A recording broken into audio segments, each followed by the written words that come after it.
One, as to whether, in view of the wording of that decision, the entire process is suspended until determined, or two, in any event, whether time then stops running from the time that order was issued so that the 14 days are extended, or three, whether, depending on the decision that is made on Thursday the 29th, within the time limited, that process can still be undertaken. I'm hoping, Mr. Speaker, you'll give the House further guidance. Thank you.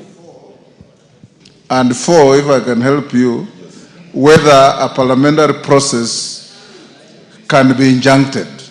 Indeed, that I had canvassed that within the first one by saying whether, in view of the nature of the orders given, the process can continue or be suspended. And I think that's the most fundamental one.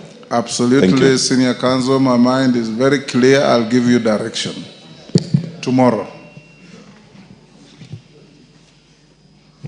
And both yourself and the Honorable Murugara, and indeed your committee, may wish tomorrow after prayer breakfast, come to my chamber so that we can have some jurisprudential tete-a-tete.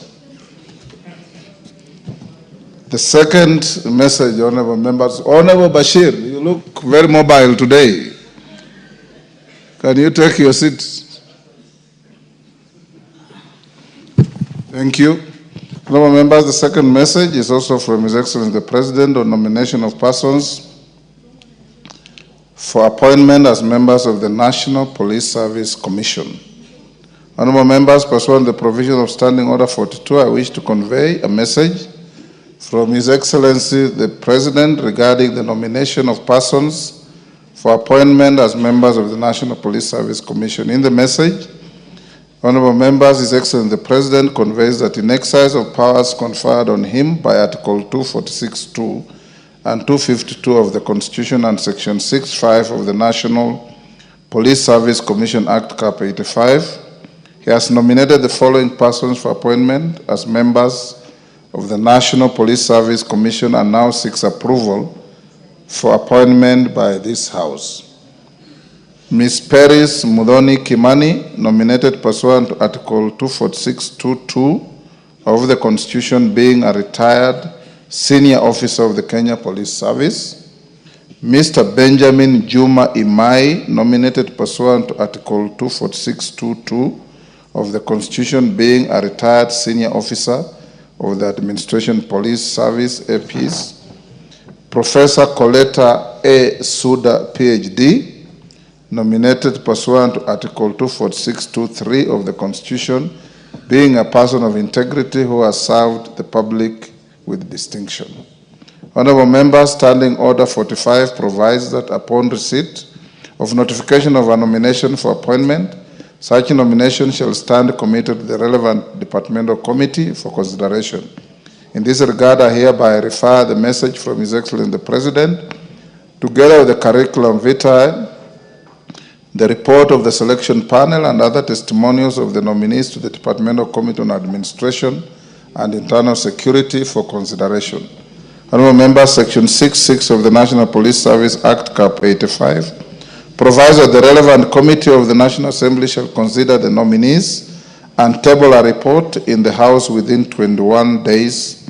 In this regard, the committee is expected to immediately commence the approval process and notify the nominees and the general public of the time and place for holding the approval hearings. Thereafter, upon conclusion of the hearings, the committee should table its report on or before Wednesday, 11th June 2025 to enable the House to consider the matter within the statutory timelines.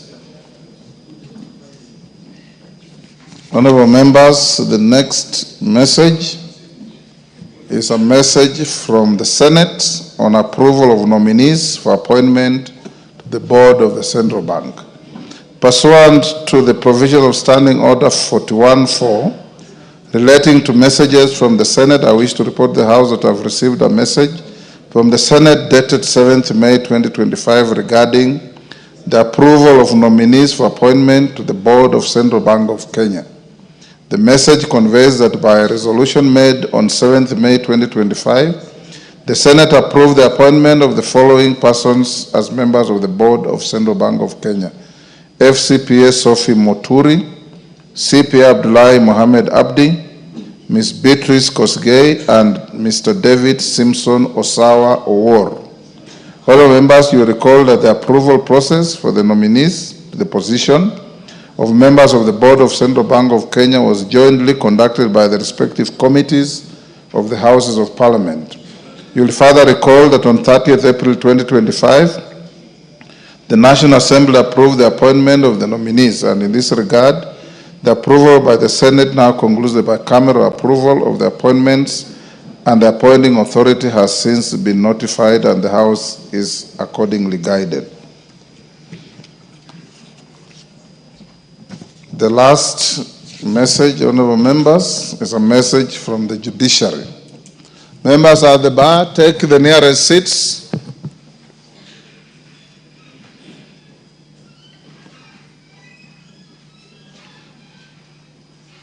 Musa Sirma, take the nearest seat.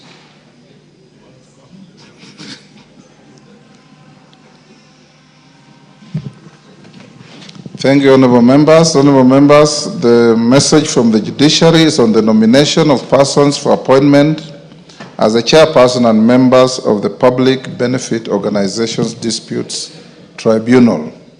Honorable members, I wish to report to the House that I have received a message from the Honorable Chief Justice and the President of the Supreme Court of Kenya regarding the nomination of persons for appointment as chairperson and members of the Public Benefit Organizations Disputes Tribunal. In the message, the Honorable Chief Justice conveys that in accordance with the provision of Section 50 of the Public Benefits Organization Act 2013, she has appointed the following persons as chairperson and members of the Public Benefits Organizations Disputes Tribunal, and now seeks the approval of the National Assembly.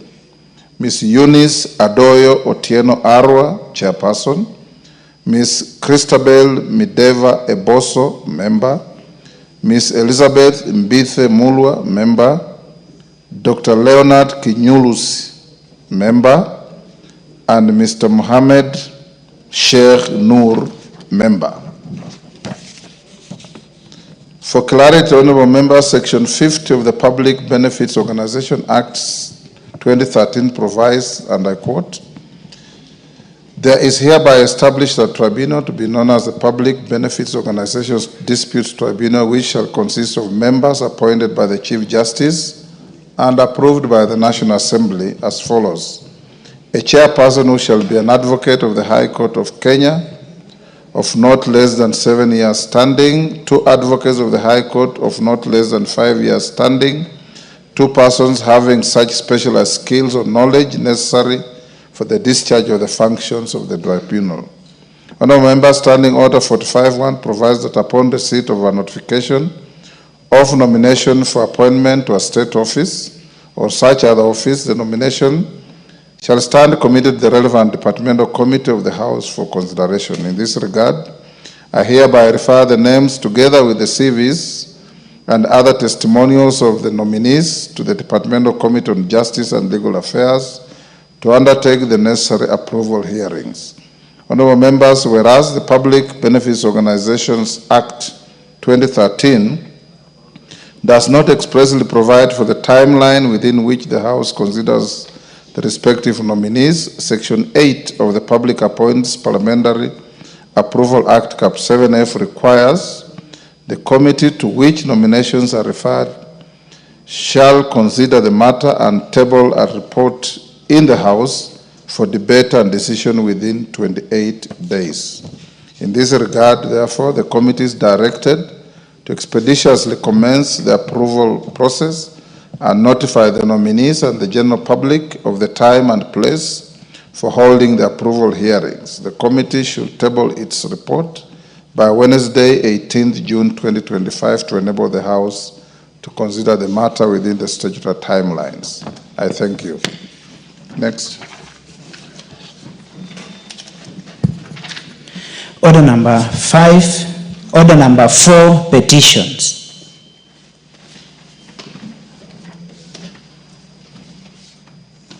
Order number 5, papers. Majority Leader. Right here, sir. This mic. Honorable Speaker, thank you very much, Honorable Speaker. Honorable Speaker, I beg to lay the following papers on the table of the House today, Tuesday, May 27th, 2025. A, legal notice number 195 of 2024 relating to the Public Finance Management Public Officers Medical Scheme Fund, Regulations 2024 and the explanatory memorandum from the National Treasury and Economic Planning. B, legal notice number 38 of 2025 relating to the Central Depositories, Regulations of Central Depositories Amendment Rules 2025, evidence of stakeholders' engagement and the explanatory memorandum from the National Treasury and Economic Planning. C, legal notice number 88 of 2025 relating to the Code of Conduct for Media Practice